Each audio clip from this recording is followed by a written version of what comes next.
With more and more people choosing portability over traditional laptops and back to school season just around the corner, I thought this would be the perfect time to go over the iPad features that completely changed the way I work. Whether you're taking notes in class, managing projects, or just trying to get more work done in general, these are the features that have made the biggest difference in my daily workflow, and I think they'll do the same for you. Hi, my name's Krish. I'm a 26-year-old software developer documenting my life, finding the balance between tech and lifestyle.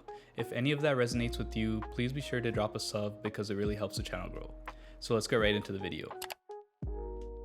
Multitasking is relatively new in the iPad world, so a lot of you may not even know this exists. It essentially changes your workflow from an iPad to a Mac, so you're able to be a lot more productive with your work. So to start, make sure you have this mode turned on. Head over to the settings, scroll down to multitasking and gestures, and select windowed apps. This mode basically allows you to open up any app in different windows so you can resize them and place them wherever you want. You can resize them by grabbing any corner, and if you want to move the whole window around, you just need to hold any part of the top and you can move it around anywhere. If you haven't opened up that app before in a window, it may open up in full screen mode, so all you need to do to resize it is grab any corner. You can also use window controls in the top left, which allows you to close or minimize your app, and if you hold down, you can rearrange the layout of all the windows that you have open. There's also this ability to use slide over, which puts that specific app to the side where you can kind of hide it and bring it back just by sliding over from the left or the right. I generally tend to use this feature with Spotify so I can quickly change songs without it taking any screen real estate. And for those of you who don't always want to be in windowed mode, all you need to do is add this small shortcut to your control center and click on it whenever you want to switch.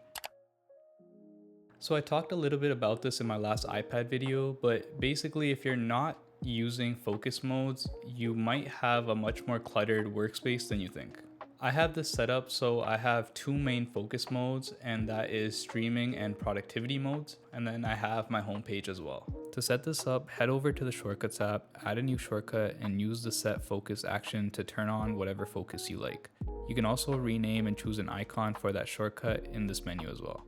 And the idea here is to have a shortcut for each one of your home screens. So I created a folder called Focus Modes, which has 3 shortcuts: home, productivity, and streaming.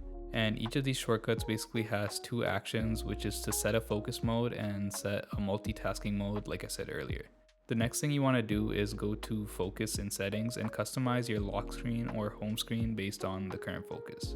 Once you have this all set up, if you want to go the extra mile like I have, just add a shortcut widget and use the Focus Modes folder that you created and add that to each one of your home screens. I kind of went over that pretty quickly for the sake of this video, but if you guys have any other questions, let me know down in the comments below and I'll try to get back to you. Next up, I have a list of my top gestures worth knowing to increase your productivity. The first one is the 4-finger swipe, where you can quickly swipe over to every app that you have open just by swiping left or right with 4 fingers. Using 3 fingers, you can swipe left to undo something you just did, and you can swipe right to redo what you just did. And again, with 3 fingers, you can copy and paste by highlighting any text, swiping in with 3-finger copies, and swiping out will paste that text wherever you like. Also, if you have handoff enabled on all your Apple devices, you can copy paste from one device to another, which is pretty useful. Next, you can swipe your finger from the bottom left and it'll take a screenshot. And if you swipe from the bottom right corner, you can take a quick note. Now let's get into the best accessories to pair with your iPad. The first thing I would say is mandatory is any sort of pencil. The reason I say a pencil is mandatory is because it's honestly the only thing that makes an iPad unique if you use your iPad for productivity. Otherwise, you can probably get away with a laptop instead.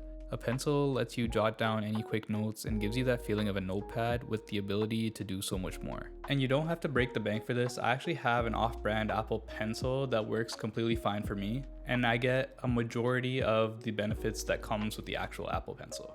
Another must-have for a productive iPad workflow is a good keyboard.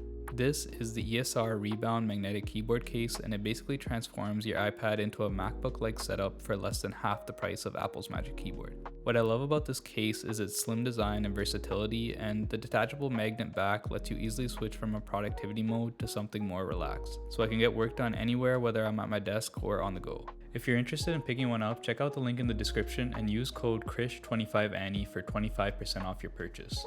Thank you, ESR. The last few things are pretty self-explanatory, but I always recommend buying another iPad case that has multiple different viewing angles and a good screen protector as well. The very last thing I wanted to mention in this video are my top 4 productivity apps that I use with my iPad. First, I'll start with Notion. Notion is basically my go-to app for my YouTube page where I plan and script all my videos. Then I have TickTick, which is my to-do app of choice, and the free version is already a lot better than the Apple Reminders app, and because the app exists on Windows, I can easily sync all my items between devices. Next is Lightroom, and this app is more for people that enjoy taking and editing photos. I really like this app on iPad compared to the iPhone version, and it has a lot more features than the stock iPhone Photos app.